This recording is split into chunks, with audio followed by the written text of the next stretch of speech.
This is Vince Russo's The Brand. Hey, what's going on, everyone? Welcome to another edition of Wrestling with Tragedy, case number 98. Today, we're going to be talking about one of the world's greatest tag teams, in the history of professional wrestling. My opinion is the guys from Bad Street USA, the fabulous Freebirds. Definitely one of the most controversial tag teams in the history of professional wrestling. To my opinion. I mean, John might think something else, but before we go any further, let me introduce you to the people that we have here. Man, we got the man, the legend, the beard bod god, whatever the fuck he calls himself, Pierce, just the beast of the East, Austin. Right there we got the man of the hour, the man of the power, John Paz, one of the greatest interviewers in podcast to me. Again, I think he does a great job doing interviews, but again, one of the greatest guys out there. But guys, hello, another episode, Fabulous Freebirds. What do you guys think? Love the Freebirds, love those guys, but not really a tag team. I would say trio. I wanted to say trio, but it didn't. Yeah. I just couldn't. It didn't click in the brain, so I did say tag team. But yeah, you're absolutely right, trio. But before we go into that, let's just go with these sponsors out the gate so we can get them out of there. All right. Definitely check out sleeves.com. One of the greatest websites out there, again, for your sports accessory needs. Go to sleeves.com, use promo code MWAPOD for 10% off. You get sleeves, headbands, mouth guard, things that you need to keep yourself going. Definitely check out this dirty boxes, something that I do enjoy rocking. Again, promo code MWAPOD for 10% off. Tell them Wrestling with Tragedy sent you. It's also Kingpin approved. And check out healthvape.com. All of their products are no nicotine, no addictive or harmful chemicals, and they are vitamin infused. So check them all out on healthvape.com. Use promo code MWAPOD to save yourself 10% at your final purchase. All right. Well, I mean, John, like you said, you enjoy these guys as a trio, one of the most controversial teams out there. What is your opinion about the Fabulous Freebirds, and what's your thoughts on them? Got to be one of the greatest teams of all time, I guess you could say. I wouldn't really say stable, but let's say a trio or a team of all time. Michael P.S. Hayes, Terry Bam Bam Gordy, Buddy Jack Roberts. Freebirds are very, synonymous with the Confederate flag. Maybe a little controversial as far as that. Back in the day, not so much, but nowadays, forget about it. These woke people and the woke culture would be totally against the Freebirds gimmick, but you got to love one of the very first guys, maybe not the originators, but the somewhat innovators or making it popular of coming out to theme music and making theme music and the entertainment portion of coming out and the entrance being very important. Not only could they get it done in the ring, but it was almost like, okay, you got the bully and Gordy, you got the BS artist in Hayes who could talk, and then you got Buddy Roberts who can just get beat up, but he can kind of be that perfect guy to throw in the group and be a total heat magnet. So I love the Freebirds. Awesome trio. Great, just a group of guys. Obviously got along great behind the scenes, maybe too great because they were party animals and they were pretty crazy and had a crazy reputation of just being, animals and quote unquote party guys behind the scenes. But I love the Freebirds. Give me some more Freebirds. All right, I got a quick question. I'm going to play a quick game with you guys, something that's pretty entertaining to me. And I'm going to go with Pierce first. If you had 3 cards, you got the trio, Fabulous Freebirds, you have Michael P.S. Hayes and Jimmy Jam Garvin, and you have the Hardy Boys with Michael P.S. Hayes. If you had to put them in the order, like from 1 to 3, how would you put it? I mean, well, Michael P.S. Hayes was more of just a manager with the Hardy Boys. He wasn't really a third with them, though. We'll put it in order. What would you put? 1 to 3. How would you put it? I'd say the order that you put it, you announced it in. So like the Freebirds, like the first one. Okay, the trio.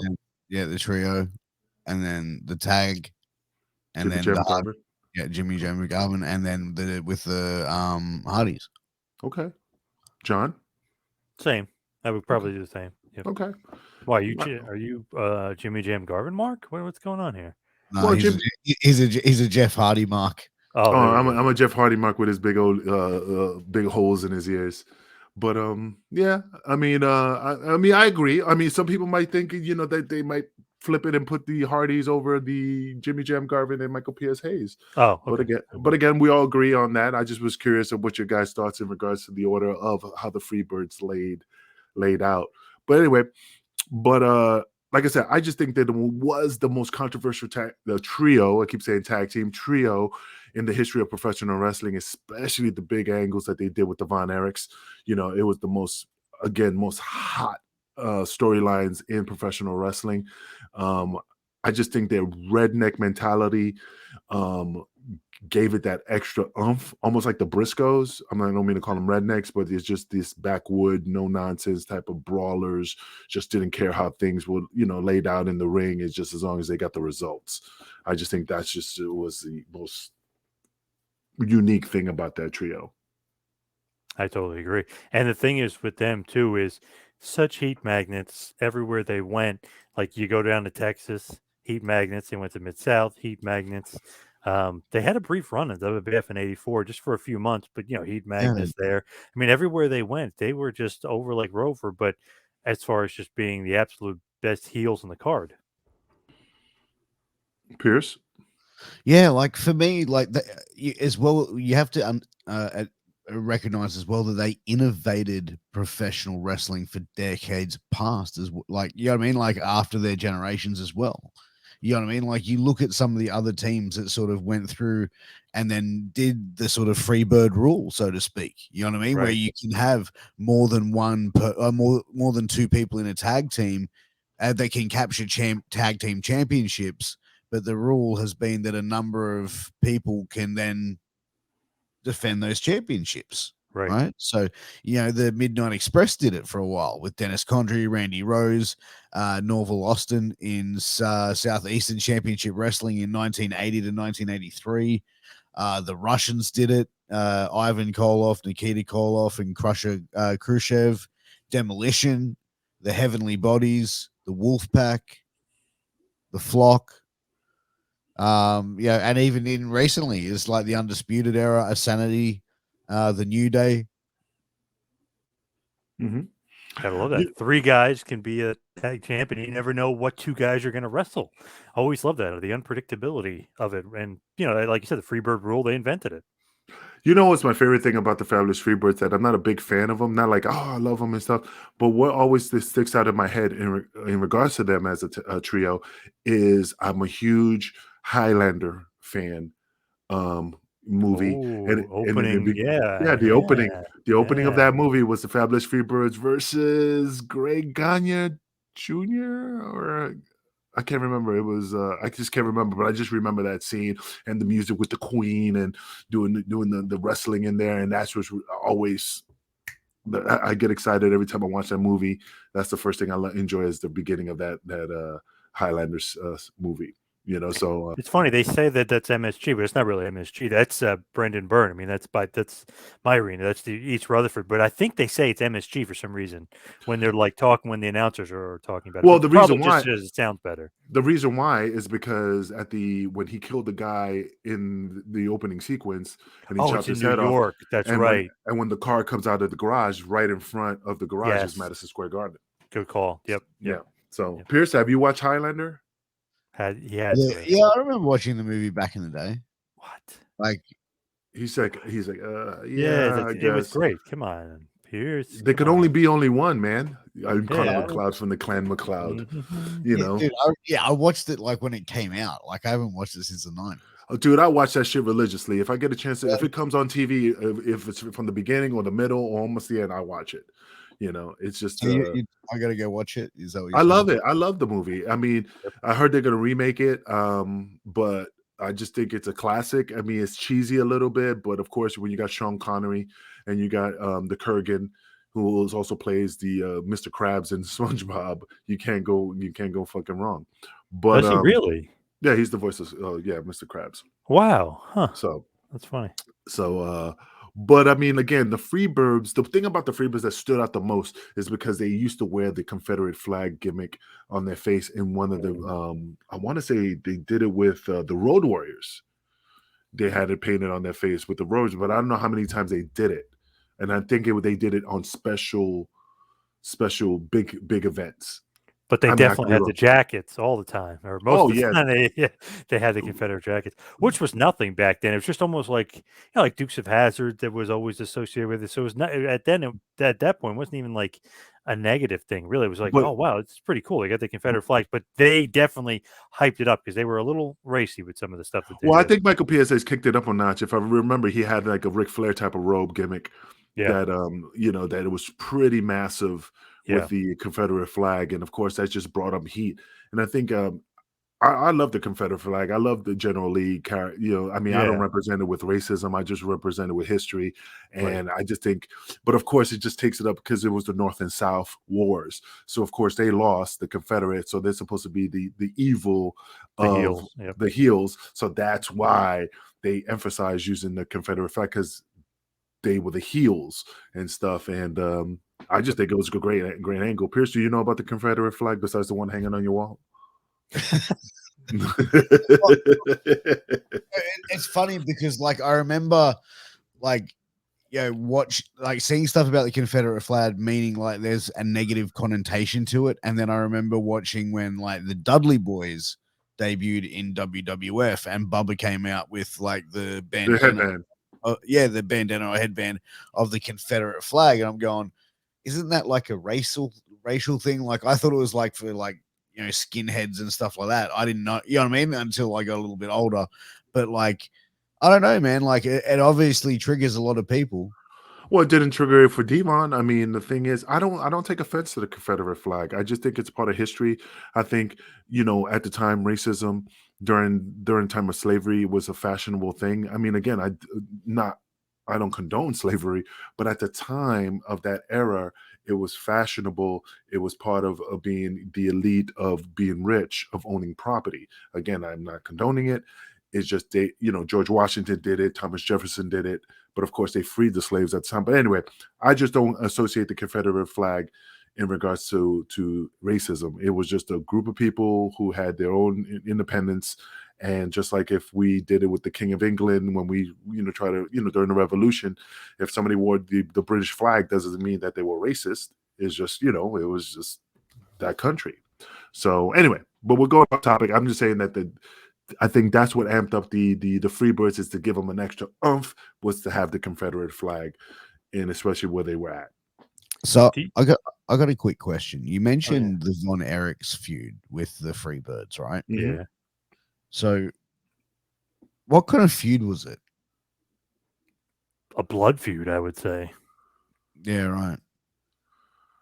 Because this was kind of sus when I typed in Freebirds versus Von Erichs feud, and this was the first photo that comes up. Glass of milk. Well, I mean, if you remember the match, and please correct me, John, if I'm wrong, because my CTE always kicks in. But it was Michael PSH doing the referee gimmick. Terry in the ring versus Ric Flair. No, Kerry versus Rick. Obviously, Kerry Yeah. versus Rick, and then something happened in the ring where Michael PSA's was going to go for the 1, 2, 3, and apparently Kerry was like, "No, man, I'm not accepting that." And he's like, "What the fuck is your issue?" Whatever. And then when then Ric Flair hit Kerry in the back with the knee, bumps into Michael PSA's. He turns around thinking that Kerry pushed him. And then they had the argument. He reaches out to him. Gordy rams the cage into his fucking forehead, and that's when the fucking arena goes fucking ballistic. Yep. And the great thing about that is Flair, the NWA champion, this huge important thing. He sets it off, so he set the stage for The feud. For the feud, which is awesome because he totally made it, not on purpose, but he totally made the dissension there because the Freebirds weren't necessarily heels at that point. Then they cemented themselves as heels by costing Kerry the world title. And that just started off a feud that went on for years and just awesome stuff. Tag matches, 6-man tag team championship match, 6-man tag team champion, blood feuds, the Michael PSA's drinking the whiskey and Kerry drinking the milk. I mean, so much good stuff that like you had in that picture there. But awesome. I mean, just absolute blood feud. They absolutely spilled a ton of blood. They absolutely hated each other. Awesome feud. But the classic part of it was it when they attacked Kerry in the ring. When it happened, the fans literally surrounded the steel cage, and they were shaking it and stuff. And people, I mean, these motherfuckers were in fear for their life, regardless if they were working the angle of not looking like they were in fear with their life, but internally they were like, "Motherfucker, we better get the Yeah. police in here," because they were fucking fans were just shaking that cage like it was. I'm surprised it stood still, stood intact. They screwed their boy, Kerry Von Erich, out of the title, and it was the Freebirds' fault. Not even Flair, who beat him, didn't really have the heat. The heat was really on the Freebirds for screwing him, which is Yeah, awesome. right. Because obviously they're going to stay in the territory, and Flair comes once or twice a year, whatever it is. So really, you want to create the heat with the Freebirds, and it worked Yeah, 100%. Because that's where obviously the big money feud's going to come from down the for the track. most part of the And year. Yep. consistency of it, yeah, for sure. But So, yeah. so quick question, John. I mean, I know when you were a kid and you had the Backstreet USA album and you're blasting it in your bedroom, just like the Yeah. kid from Twisted Sister when your dad's yelling, "Turn that fucking music off." Yep. you know, Exactly. Yeah. What did you think about them doing? I mean, they did basically the first wrestling rock video. I thought that was so cool. It definitely different than the Freebirds you're thinking of, because you're thinking like, oh, these dastardly heels. Now they kind of have like a cool factor. They always had a cool factor, but like this is like a cool factor, although it's a little corny. But like, wow, they're like rock musicians now. Or they're more sports entertainment than pro wrestling. Even though Hayes always just kind of like the sports entertainment of the group, this is like turning it up a notch, really. But I love that song. That song is so awesome. You're right. I used to blast it all the time. I used to listen to it constantly. Bad Street, And as Atlanta, I GA. could, I Yeah, could, it's I could awesome. visual Yeah. it like Yeah. you having the Confederate flag, the window closed, Yeah. holding it in place, and that's just Yep. blowing in the wind, and the Yeah. music's blaring, And smoking.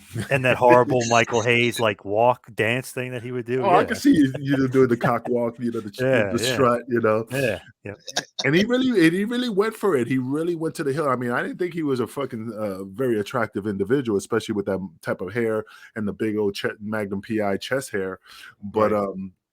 but I mean, he was really like drinking it in and doing the moonwalk, and people were popping for it. And it was like, Yeah. when I was a kid, I was like, whatever, fool, But he really had the ladies with no What do you teeth think of him going as a for it. singer? What do you think of him? What do you think of his voice?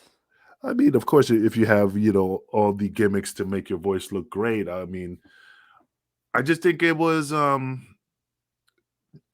think it was fine. I mean, I think it was fine. I think before that, he had the Freebird song that they were Mhm. using, and then they went to the Bad Street USA, so they kind of like went away from that original version, you know. I was at SummerSlam '98, and before the show started, Mhm. Michael P.S. Hayes came out and sung "Highway to Hell," which was the theme of the show. Uh, But I thought it was pretty damn good rendition. He just got on the mic and he was singing "Highway to Hell." I thought it was great. Was he singing it a cappella or was there music backing him? There was a little bit of like music in the background, but they weren't blasting it, so like his voice was louder than the music. It Yeah. was great. mm. It was great. And I heard that he got drunk and sung at Stephanie and Triple H's wedding too. He got up there and sung Freebird. So I guess that's his thing. He loves singing. What's funny is that when I met him, I mean, we didn't have any conversation. He walked by me, but he was rocking that, that Elvis Presley yellow metallic gimmick with the hat, and I'm like, and I asked, like, this motherfucker legit? He legitimately believes the gear? And he had the gold fanny pack. I mean, the motherfucker legitimately like believed what he's rocking. Did you know what he was listening? Because I do a show with Dr. Tom Pritchard. He was listening to the show for whatever reason because he wanted to hear what Dr. Tom was saying. I know they're buddies and they've been friends forever, but Yeah. Dr. Tom was saying like all the great tag teams of all time. And I guess he listed Freebirds. He wasn't really listing them in order, but he just listed Freebirds like fifth or something. And he got a text message, Dr. Tom, from Michael P.S. Hayes saying that he disrespected the Freebirds. I know he's probably busting his balls a little bit, but I love bringing that up to Dr. Tom that Michael P.S. Hayes not happy with him of what he thinks of the Freebirds. He thought the Road Warriors were better. He thought the Steiners were better. Like he was kind of not ripping the Freebirds, but he just said one of the best, not the best. And Michael Hayes, a very proud guy, he said, "Why Yeah. didn't you list the Freebirds higher there?" That's wild. Like but I think that as well, like I think when you're a part of something as well, you hold it closer to you. You know what I mean? Like maybe you hold it in, but I think it's a personal preference though. Like really, like that's Dr. Tom's personal preference of Right. how he sees it. I think Hayes is being a ball buster too, though. You know what I mean? Like, well, what are you disrespecting the Freebirds for? Come on. Yeah, You're just fucking with him for the sake of fucking with him. But you know, Michael P.S. Hayes has been one of those guys who stayed, employed with WWE for quite some time. Yeah. He's probably one of the most longest tenured people there, right? Supposedly one of the most creative minds, just as far as like putting matches together, putting finishes together. He kind of is in the Pat Patterson, like Godfather role of like, hey, what do you think about this finish? Does this work? What do we need to fix? What do we need to correct? Like he'll kind of go over it, like supposedly him and Reigns, which is great because Reigns has been phenomenal for the last 2 years. He's kind of like his sensei, if you will, where it's like, hey, what do you think about this finish? Would this work? Would that work? And Hayes is the one that kind of is putting it all together and saying, this is perfect. This would work. And he's knocking it out of the park. I know a lot of the guys always think it's like, hey, the wrestler must be doing it. It's those guys like Pat Patterson and Michael P.S. Hayes that are putting the final touches that like you don't even think about, but they add the perfect explanation point to the end of a sentence. Now, just curiosity. I mean, I know we talked about the Freebirds, the original, the Jimmy Jam Garvin, and the Hardys. But I mean, we did skip a couple. Yeah. During that time. So what was your opinion about the Black Freebirds, where it was Iceman King Parson, Terry Gordy and Buddy Rogers versus Michael P.S. Hayes and Action Jackson and Harold T. Harris? And also there was the Extreme Freebirds that was also with the Terry Gordy and Ray Gordy teaming up with Iceberg during the time in 2004. What do you think about that group? I always feel like whenever there's like a reboot, I never I know what they're trying to do. And like, even like NWO, like, oh, they're trying to split up the NWO. It never works. And you think like as a booker, I guess that it will work, but it never works. It's never good as the original and it never quite pans out. I don't know. You could add guys to the group, I guess. Even the Freebirds, sometimes they had the roadie there, Rocky King, I think was the roadie for a little bit for them. Like it can kind of work in certain situations, but nothing beats the original. I mean, it's not even close. Even Jimmy Jam and Michael P.S. Hayes didn't kind of live up, not even close to live up to Bam Bam Gordy and Buddy Roberts and Hayes. So you're never as good as the original ever. Pierce is just looking at his screen like, what the fuck are the Black Freebirds? He's like, what? How is that possible? What? What the hell? Did you mention the Extreme Freebirds or something like that? Who was in that? And that was Terry Gordy, Ray Gordy, and with the and I can't remember. It was a team like the Tank and Iceberg, if I remember correctly. It was in 2004.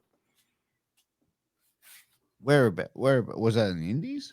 I can't remember if it was in WCW or because Iceberg and the Tank was during that time frame. So I can't really remember that. I mean, John, you're the historian of professional wrestling. When was that occurring? I don't really remember because it's had to be sometime in the 2000s, but it was an indie thing. So it wasn't like it was big. It was just something that they were trying to get their indie going somewhere down south. Nothing like big or important or crazy or anything like that. Yeah, I mean, when they used to come out with the black guys, they used to, first thing before they came out, you hear the sound of the crow, craw, craw, craw, and then these black motherfuckers come out, but I just think that it didn't go over well. I think they were just trying to revamp, almost like you said, like the NWO, the Red Brand, the Latin World Order. Oh, I thought you meant the Extreme of the black one. Yeah, that's like in the 80s or whatever when they were trying to. You're right, exactly. Trying to be like, okay, we can change it up and do something different booking wise, but it's not going to work. You know what I mean? Like that happened in '92 in the Global Wrestling Federation. Right? Yeah, right. Okay. But the extreme one was, I mean, they were black too, but it's just no. I know who Iceberg is now. I just had a thing. I just remembered who he is. Oh yeah. Do you know who he is too, Angel? I can't remember. Edward Chastain. No. Huh? Yeah, Edward Chastain. I just can't remember his face. That's all. But you were in a conversation with him the other week with me and him. I introduced you to him. Remember? Okay. Really? CTE, man. CTE. Oh my God. I just can't. He can't even remember last week. You can't remember last week. A couple weeks ago. This is a few weeks. Yeah, a few weeks.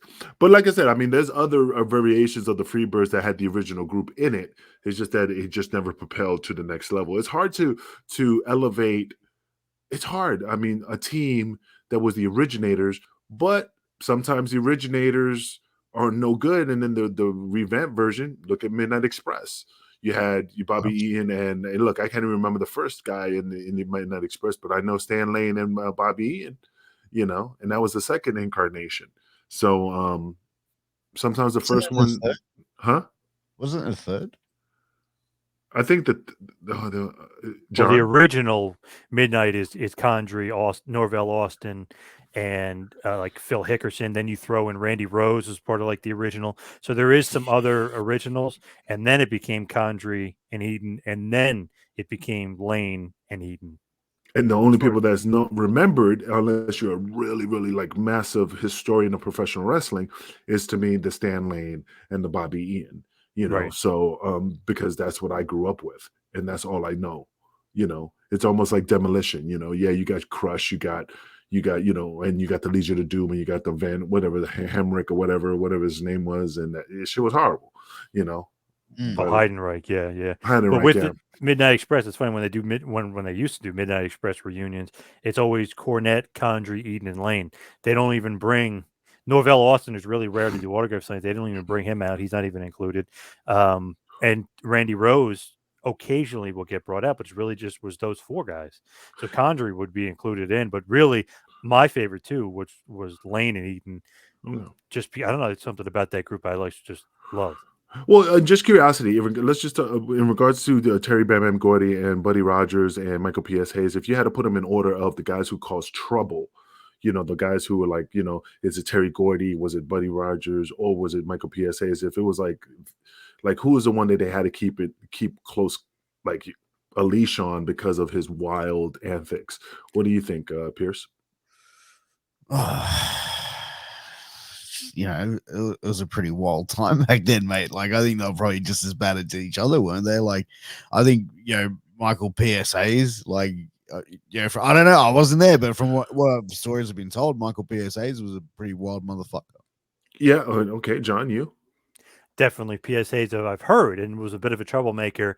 Obviously, Terry Gordy was a bit of a party animal too, but I heard that Hayes was more mouthy and definitely troublemaker. But Buddy Roberts, Jack, because he drank so much Jack, obviously you got to be drinking a ton of it for them to call you Buddy Jack. You know what I mean? So he probably was a bit of a troublemaker too. But I could definitely see Hayes being like the leader of the gang, the shit stirrer, if you will. Yeah. I think I'm gonna go with Gordy because I heard stories about him like coming into people's houses. And I can't remember. Somebody told me a while Oh, ago shit. that he took a bump in the living room on top of a coffee table.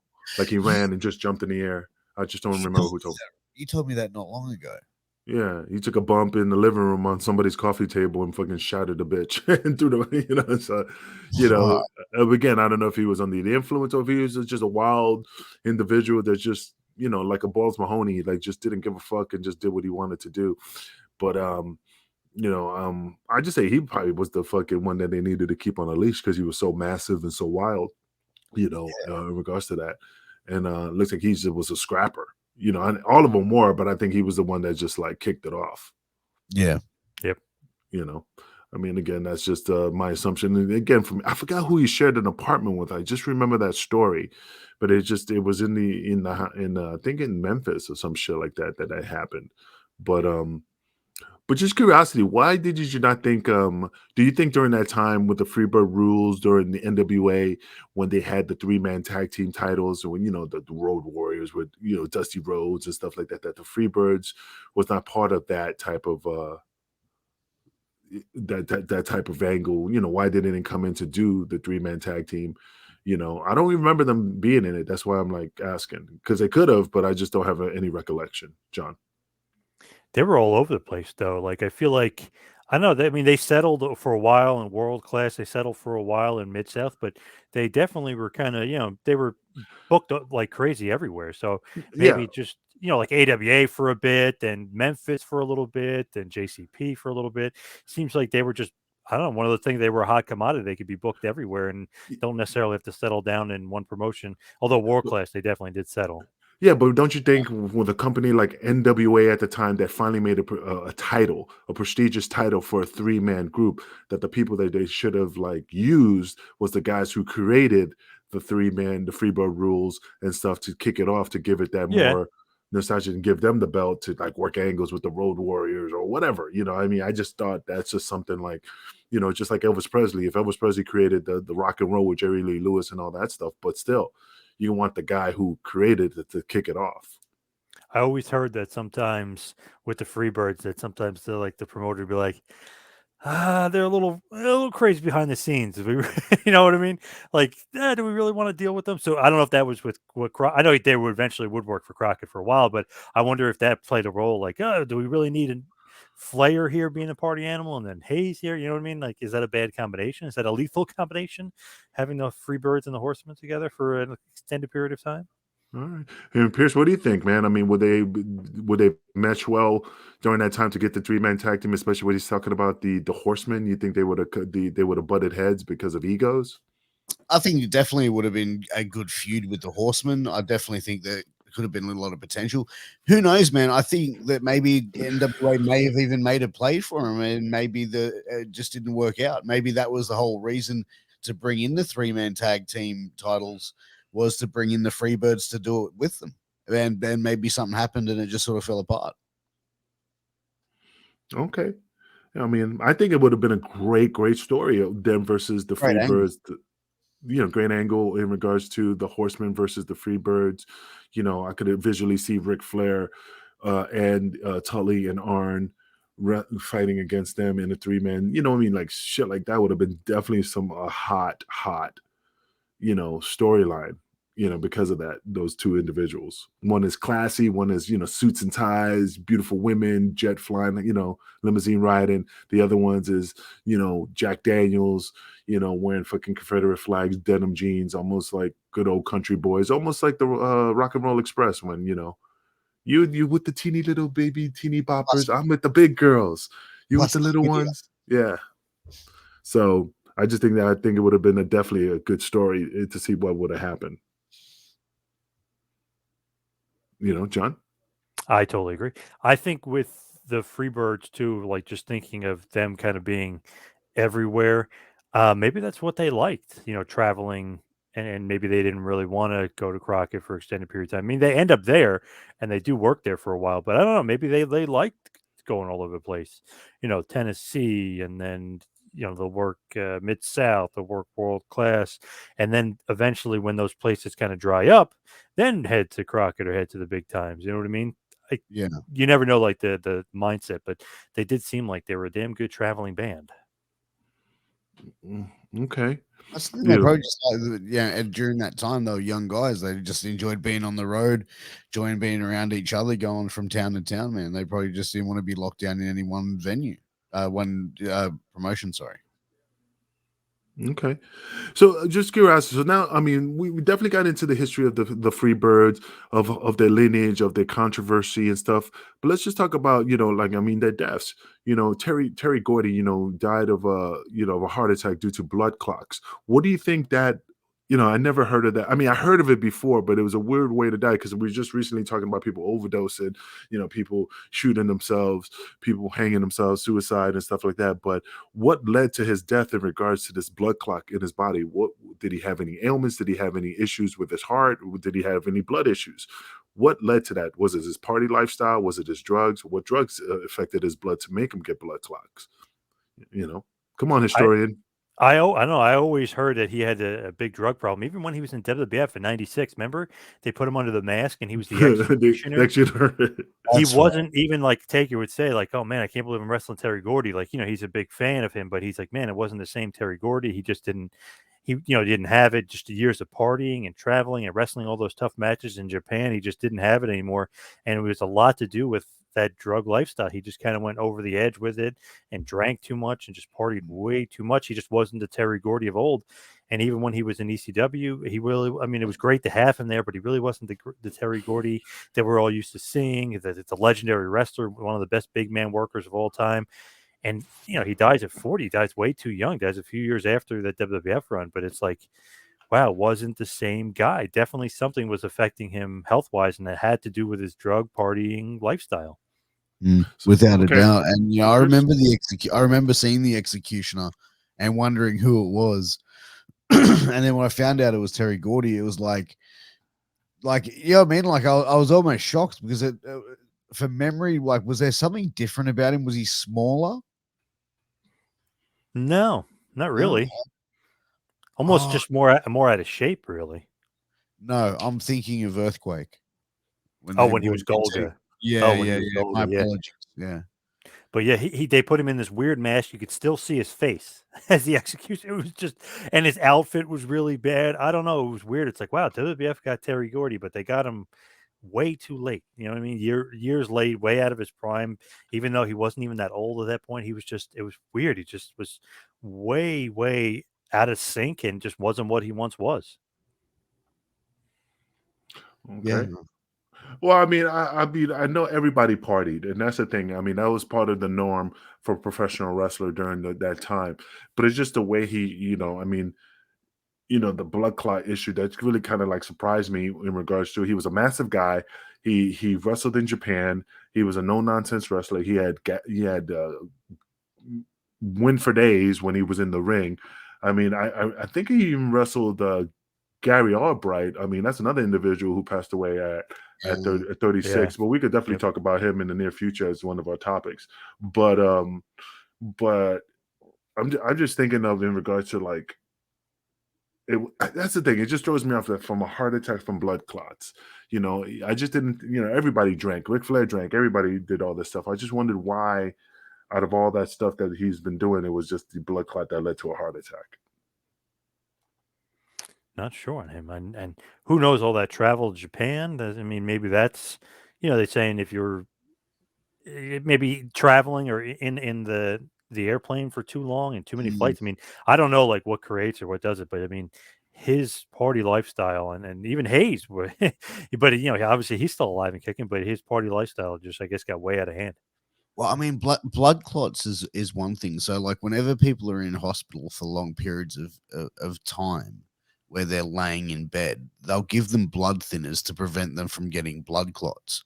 Right. Because that's what happens when you're stationary for long periods of time, when you're not moving for long periods of time. So when you're not getting up out of bed, you're not going to work. You know what I mean? Like these sort of like things that you would normally do, your normal routines, your body just becomes stagnant, right? So that's what causes the blood clots. But I'm sure there's many other things that can cause blood clots. I mean, because Chris Candido, he died of a blood clot, and that killed him. Yeah. And he was active. Again, I don't know his personal life, but as far as I can tell, he was an active But individual. remember he broke his leg in that match Yeah. with Sonny Siaki, and then they told him not to fly, but he flew home anyway, I guess, and So you think obviously that the flight was part of what happened? I think it didn't help. Yeah, probably, definitely not.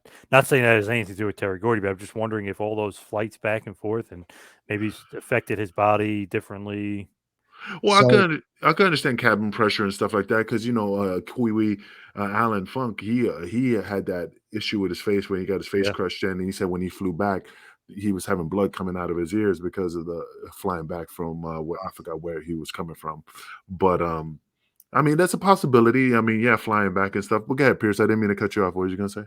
no, that's okay. I'm just looking up some symptoms. Some leading causes of blood clots: smoking, obesity, birth control, like pills, hormone replacement, therapy, breast cancer medicines, certain types of pancreatic, lung, multiple melanoma or blood related cancers as well cause blood clots.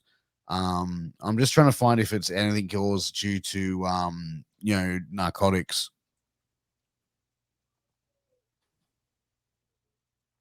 could be. Never know. Never know. But he was definitely like the reputation was huge party animal. All three of them, obviously, huge party Yeah. animals. Okay. So I mean, so now that we're talking about, the people's demise, what about Buddy Rogers? I mean, you say he died of pneumonia at 65. He had throat cancer. He was talking through the gimmick, and I forgot what the Yeah, gimmick's with the called, throat. and yeah, throat gimmick. But I mean, I never saw him as a heavy smoker, but again, I didn't see him in his personal life. But but like I say, he died of pneumonia. But let's go off that, man. I mean, John, I mean, what's your opinion in regards about, was he not taking care of himself? I mean, he died after what, Thanksgiving? 26, no, 20, yeah, something like that. The 26th of November, I know that. So I don't know. With him, it's kind of hard to say. Obviously, the smoking got to him, and he had to have um, surgery for the throat cancer and everything else. So I mean, he had the gimmick. You said the voice gimmick, the voice box, whatever you want to say. So I mean, he had issues. 65 still. I mean, it's not old, but it's not young either. So I mean, he did live a full life. I mean, he lived 25 years longer than Terry Gordy, but still, obviously, he had a lot of issues towards the end of his life. I don't know if that was just the partying or that was because he was a heavy smoker. So you just never know what's happening behind the scenes with a lot of these wrestlers, sadly, but true.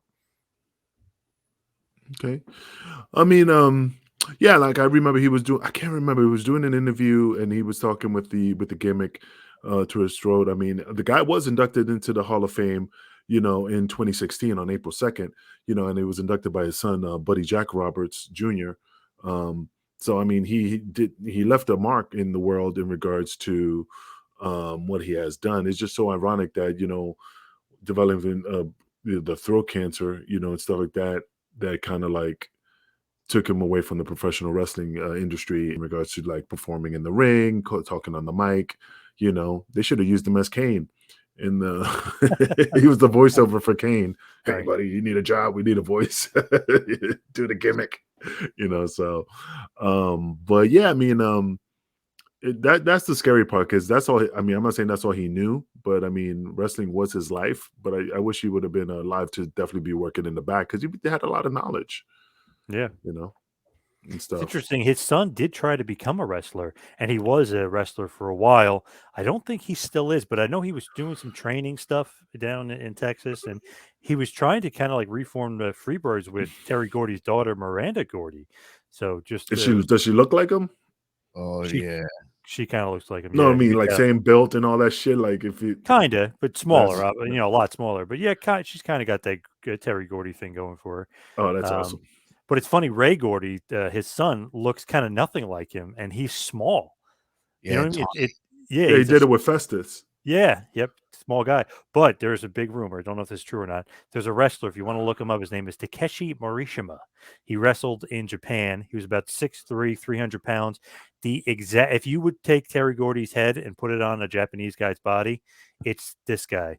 And it's funny, I've asked friends of Ray Gordy and I've asked people that know the Gordys, and they're saying that even they have suspicions that he had an affair in Japan with a Japanese woman and that he had a son named Takeshi Morishima, who's an awesome wrestler, former GHC world heavyweight champion for Pro Wrestling Noah, had to retire due to injuries, and he had a lot of like a drinking problem, and he had some issues too, but he had to retire way early or else he would still be killing it right now. But legendary wrestler, former Ring of Honor world heavyweight champion as well. But if you would look at this guy, you would say, holy shit, I guarantee that's Terry Gordy's She Morishima. So you would think that that's Gordy's son, but that is a big rumor out there that he had an affair in Japan and had a son. And if you look at Ray Gordy and you look at him, you would say, okay, Takeshi Morishima is his son, not Ray Gordy, just because Ray Gordy doesn't look like Terry at all. Oh, get fucked. That's fucking scary shit. Well, anything's possible, man. Once I mean, it's not considered cheating if it's going over to a different zip code. So Dude, this Is guy that a is rule? Is that a Japanese rule? that's Gordy, an old man. wrestling rule. What? This guy's like a Japanese Gordy. This is insane. Literally same exact size, same body, everything except for he's Japanese. Even the same similar hair. Yeah, right. Yeah.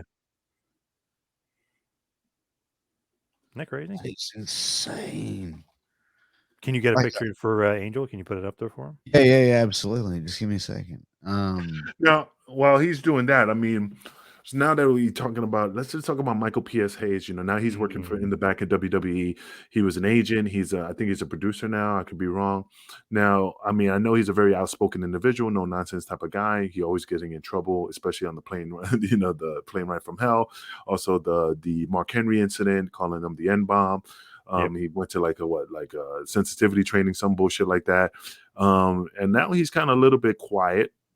I think that situation maybe humbled him and also he's getting paid out the ass, so he doesn't want to, don't bite the dick that fucks you, honey, type of philosophy. So I mean, what do you think of how he is now? Now that he's older, he is um, settled. I think. I mean, I don't know. I think he's not the same person as he used to be. No, and he's the head agent there pretty much. I mean, I guess Johnny Ace technically, but he's really kind of like the head agent. Like I said, he's in the Pat Patterson, the Godfather role. So, I mean, he's very settled, obviously very close confidant of Vince. He's got a lot of say and a lot of pull backstage.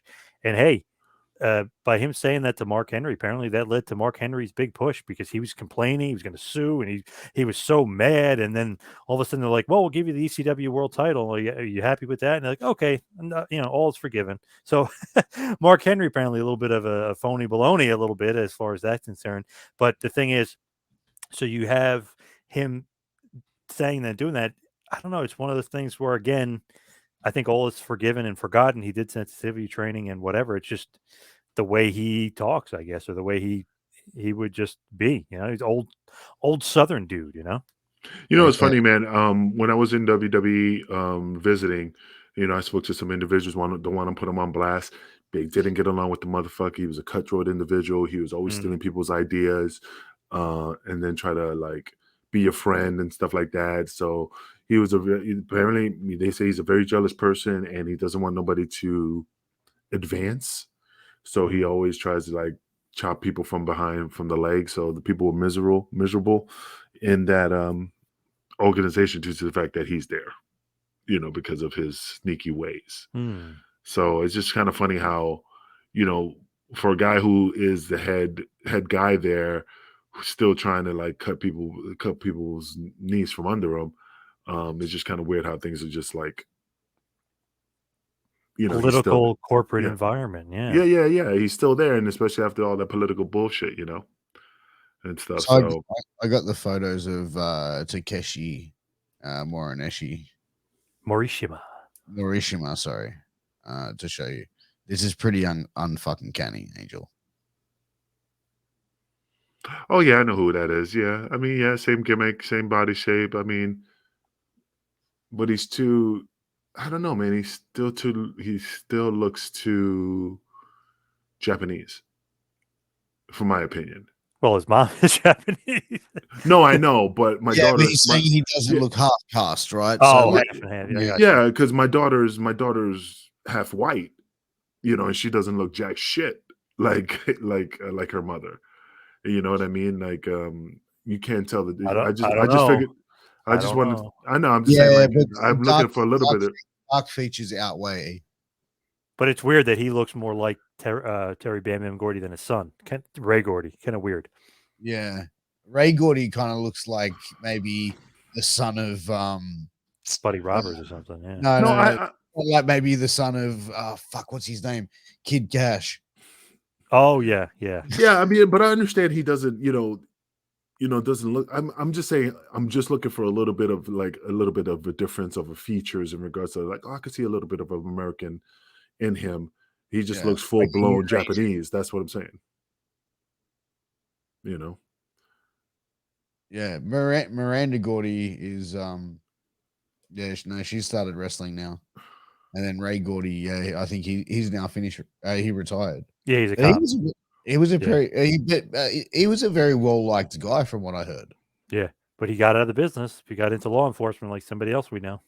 Why did he get out the business? Especially he was making a good career out of it. I don't know. I got released by WB and I guess decided to become a cop, like when you got released by ECW. Well, at that time there was no work, and September 11th just recently happened, and they were releasing motherfuckers left and right. So there was no, the Make-A-Wish Foundation, making that as like I couldn't get anywhere because it was no work. It was almost like a COVID situation, like there was no work. So I had to make a decision to say, hey, I have to take the opportunity to get a job, because regardless of the fact, I mean, even during that time, I was supposed to do Tommy was looking for me to do the gimmick with, oh my God, what's the Arabic name? With Davari managed Hassam, when September 11th. Muhammad Hassan. Hassan, yeah, with Yeah. Rivara, yeah. Yeah, I was gonna do the bodyguard gimmick, and they were looking for me to do so. I would have been let go regardless because of what because they killed him off. Yeah, they You couldn't do know, that, yeah. because of what happened. So they kind of let that slide. Now he's a Then school, the like he's a principal at a high Yeah, school or something like that. and Yeah. he's in, which is crazy because he was in great shape then, but he looks like he's in just about as good a shape then now for no reason, just, just I guess just to stay in shape. I mean, you got to stay in shape, man. Like I said, that's one thing I hate about doing these autograph signings and stuff. When you see like videos of yourself, you're like, God damn it, you know, and stuff. And DeVito looking like a basset hound because all the wrinkles, Yeah, I should no have put him doubt. in the front seat, just like the guy Roscoe Pico train and his fucking his basset hound in the front Yeah. seat, but yeah, I mean, yeah, you got to at least stay in shape because it's all about presentation. It's all about presentation. If you're a fat slob, like I'm not saying Hacksaw Jim Duggan is a fat slob. I'm just saying Hacksaw Jim Duggan looks like just a working class man with the 2x4, and he still looks the same. He doesn't have to work out because it's Hacksaw Jim Duggan. It's just the character that you portrayed. I mean, if it's Norman the Lunatic, you're gonna always be like, oh, you're fat Norman the Lunatic, Bastion Booger, all that bullshit. 100%.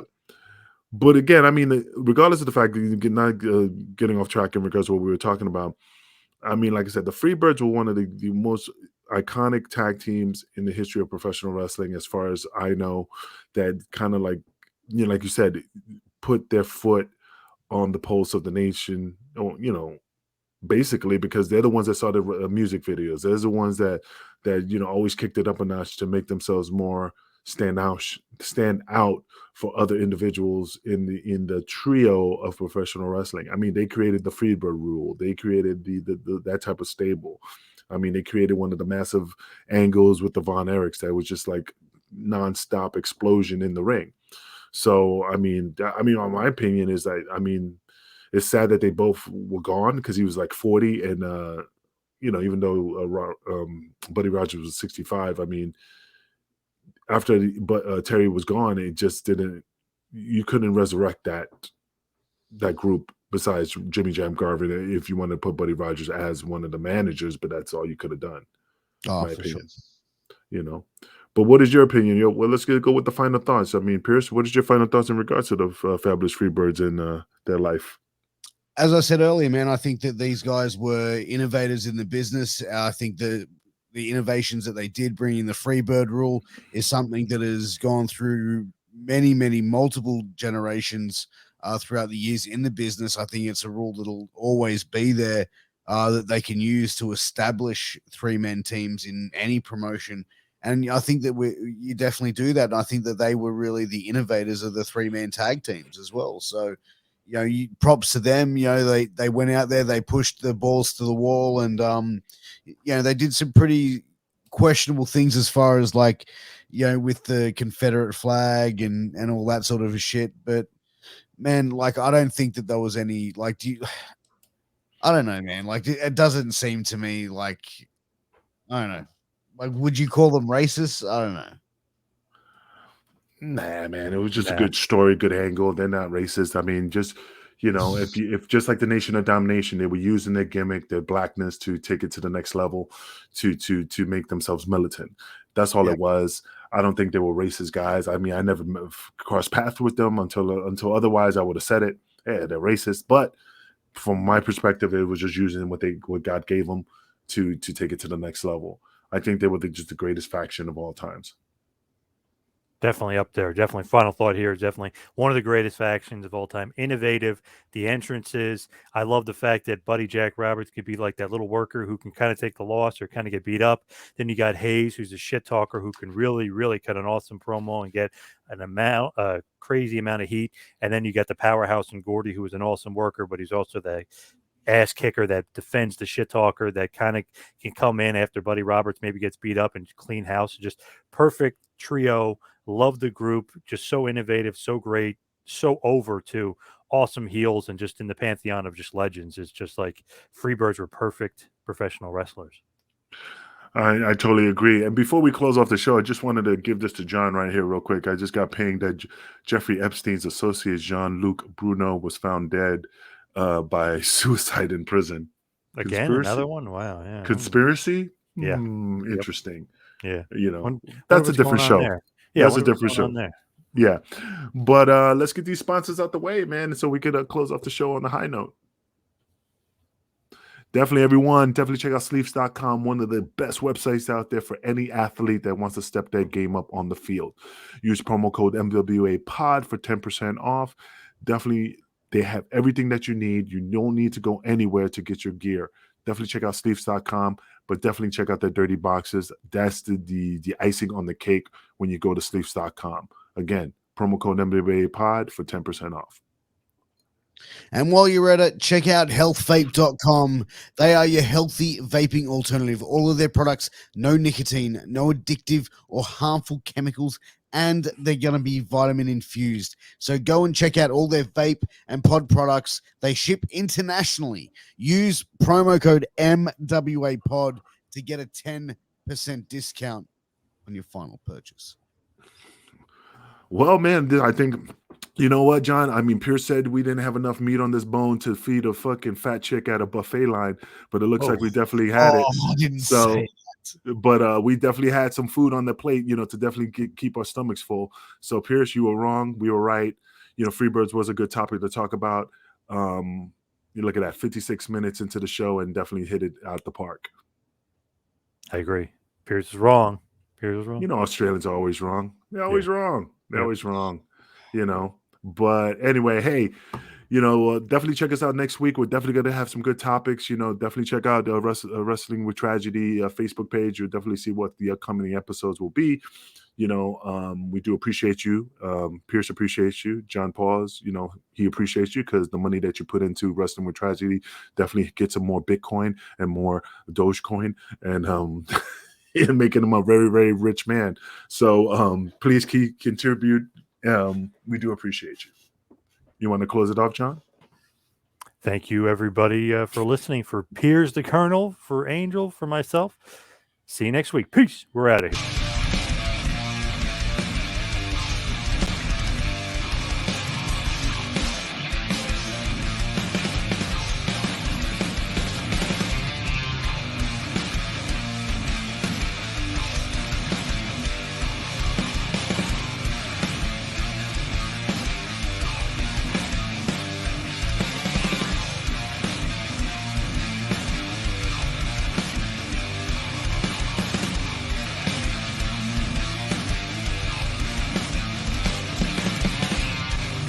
This is Vince Russo's The Brand.